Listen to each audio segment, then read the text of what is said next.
Most people think you need at least $3,000 a month to retire comfortably. I'm living proof that's not true, and I'm about to show you exactly how I do it. I'm 72 years old, and for the past 4 years, I've been living on just $1,500 a month. Not because I'm scraping by, but because I've figured out a system that actually works. And today, I'm breaking down every single dollar I spend, the mistakes I made early on, and the strategies that changed everything. This isn't going to be one of those videos where I tell you to eat rice and beans for the rest of your life. I eat well, I enjoy my hobbies, I see my grandkids regularly, and I even take a small trip once a year. So if you're worried that living on this budget means giving up everything you enjoy, you're about to see that's not the case. Here's what nobody tells you when you're planning for retirement. All those calculators online assume you're going to spend the same amount at 75 as you did at 50. They assume your mortgage will still be there. You'll keep buying new cars and going out to eat 5 times a week. But that's not how it actually works. Your life changes, your needs change, and if you're smart about it, your spending can change in a way that actually makes you happier. I retired 4 years ago with about $80,000 saved, a paid-off house that needed work, and Social Security giving me $1,200 a month. I also have a small part-time gig bringing in about $300 monthly, which I'll talk about later. When I first retired, I was terrified. Every calculator told me I didn't have enough, but then I started tracking every dollar I spent for 3 months straight. What I found shocked me. I was wasting so much money on things that didn't actually make me happy. So let me walk you through my actual budget, dollar by dollar. Housing cost me about $510 monthly. That's $250 for property taxes, $120 for homeowners insurance, and $140 for utilities. My house is paid off, which is huge. Paying it off 10 years before retiring was the best financial decision I ever made. Quick thing before we continue, hit that like button if you're finding this useful. It helps other people like us find this information, and drop a comment below with where you're watching from. I always love seeing how many of us are figuring this out together. Now let's continue. Food is $350 total, $300 on groceries, $50 on eating out. When I first retired, I was spending $600. Here's what changed. I started meal planning every week, shopping at Aldi instead of regular stores, buying meat on sale and freezing it, and making big batches of soup and chili. I stopped buying processed snacks and started cooking from scratch. The eating out budget is for weekly breakfast with my daughter or coffee with friends. Transportation runs $230 monthly. My 2008 Honda is paid off. Insurance is $70 because I don't drive much. Gas is about $60. I budget $100 for maintenance and repairs. So when I need new tires or something breaks, the money's there. Healthcare is about $300 a month. That's $170 for Medicare Part B and my supplement plan, $30 for Part D prescriptions, and about $100 for co-pays and things not fully covered, like dental work or glasses. Some months it's less, some more, but I budget consistently, so I'm never caught off guard. Discretionary spending is $150 monthly. I have a library card for free books and movies. Basic internet is $40. I like woodworking and spend maybe $30 on supplies. Each of my 4 grandkids gets $25 for birthdays and Christmas, which averages about $67 monthly. The rest goes to whatever comes up. I save $50 a month for my yearly trip to see my son in Colorado. That's $600 total for flight, rental car, and spending money. Another $50 goes into my emergency fund each month. I now have about $3,000 saved, which gives me real peace of mind. That part-time job I mentioned? I work at a local hardware store about 10 hours weekly. It's not hard, mostly helping customers and sharing knowledge I've picked up over the years. I do it because I enjoy it. It gets me out, keeps me social, gives me purpose, and that $300 a month is my buffer. If I go over budget or something unexpected happens, I'm not dipping into savings. But here's the key. I could live on just Social Security if I had to. The job is a bonus, not a necessity. Let me add it up.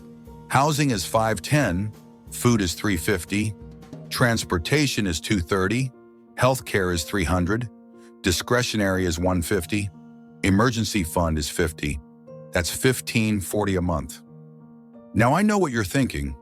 What if I don't have a paid-off house? What if I'm renting or have debt?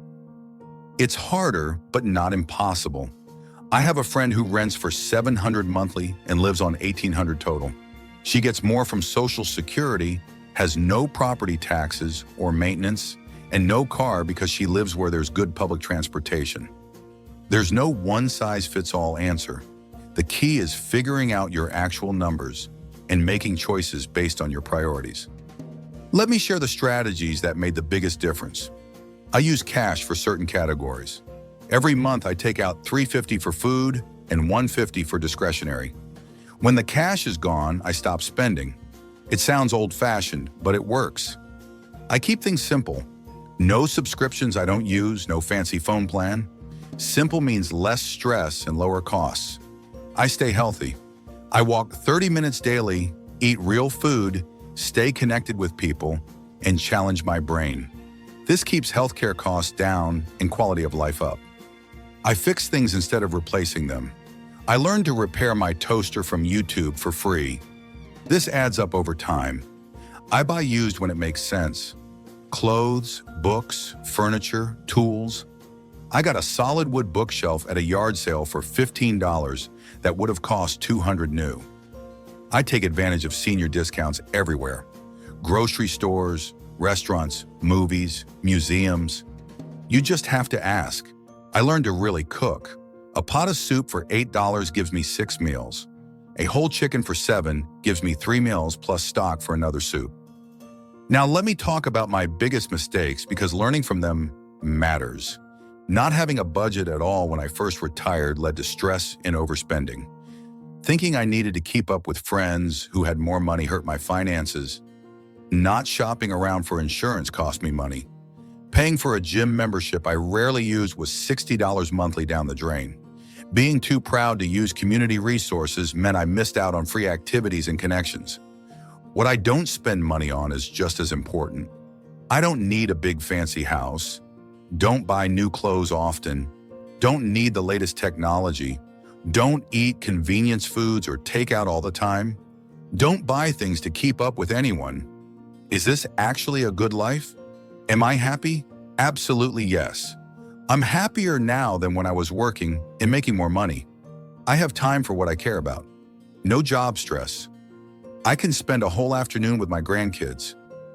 Read in the middle of the day. Work on projects as long as I want. The key to being happy on a tight budget is spending money on things that actually matter to you and cutting out everything that doesn't. For me, what matters is relationships, health, simple pleasures, and having enough saved that I'm not constantly worried. What doesn't matter is a new car, expensive clothes, a big house, or impressing anyone. Community doesn't show up in my budget but adds so much value. I'm in a woodworking group, volunteer at the library weekly, and go to church and Bible study. None of this costs money, but it gives me purpose and connection. This is why I'm healthy and happy at 72. Here are practical tips if you're thinking about retiring on a similar budget. Track your spending for 3 months before you retire.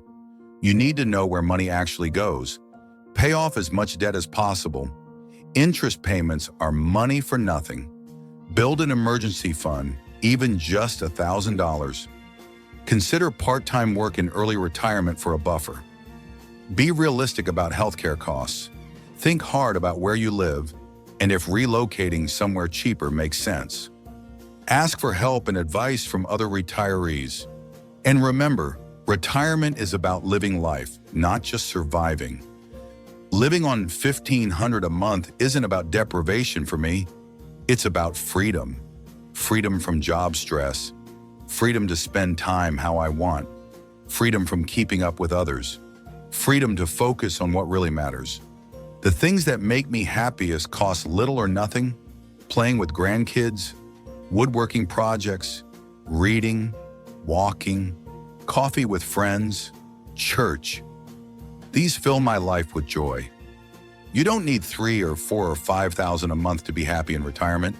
You need enough to cover basics, a little for what you enjoy, and wisdom to know the difference between what you need and what you think you need. I'm not saying everyone should live on $1,500 monthly. Your situation is different, but it's possible to live well on less than you think if you're willing to be intentional about it. The key is knowing your numbers, making a plan, sticking to it, and being flexible when things change. Because things will change. But if you've been living below your means, you can handle it.